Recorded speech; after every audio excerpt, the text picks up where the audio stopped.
আমাকে তো বলেনি, আমি তো এসবের কিছুই জানি না। তুমি নাকি আমার বাবার বাড়ি গেছিলা, আম্মু বললো কল করে।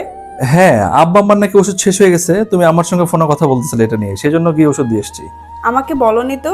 এইখানে আমার বলার কি আছে সুমাইয়া, আমার একটা দায়িত্ব আছে না? আর তাছাড়াও তুমি আমার আব্বা আম্মার খেয়াল রাখার দায়িত্ব নিয়ে রাখছো, আর তোমার আব্বা আম্মার জন্য আমি এটুকু করতে পারবো না? এই সুমাইয়া, আগামী সপ্তাহে আমরা পুরো পরিবার সহ সিলেট যাচ্ছি, আর টিকিটগুলো তোমাকে সেন্ড করে রাখছি, একটু দেখে নাও তো। বাহ, অনেকদিন পর একটু হাওয়া বদল হবে, খুব ভালো লাগবে। কিন্তু এখানে তো 6টা টিকিট, আমরা তো 4 জন। আরে বললামই তো পুরো পরিবার সহ। তোমার আব্বা আম্মা কি আমার পরিবারের বাইরের কেউ নাকি? আমি আব্বাকে ফোন করে বলে দিছি ওরা যাচ্ছে। আর হ্যাঁ, আমাকে এক কাপ চা বানাই দাও তো। আচ্ছা বসো, আমি দিচ্ছি। আমি কখনো চিন্তাও করিনি যে তুমি আমার বাবা মাকে নিয়ে এত ভাববে, এত আপন করে নেবে। সাধারণত মানুষ তো শ্বশুর শাশুড়িকে। কে কি করে সেটা আমার দেখার বিষয় না সোমায়া। একটা ছেলে বিয়ের পর কি ভাবে যে তার স্ত্রী তার বাবা মাকে নিজের মতো করে আপন করে নেবে? তাহলে তো একটা স্বামীরও দায়িত্ব যে স্ত্রীর বাবা মাকে নিজের মতো করে আপন করে নেওয়া।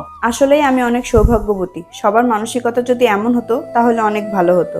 সবাই এভাবে নিজের কর্তব্যগুলো সঠিকভাবে বুঝতে শিখতো, তাহলে কোনো সন্তানকেই তার বাবা মাকে নিয়ে চিন্তা করতে হতো না।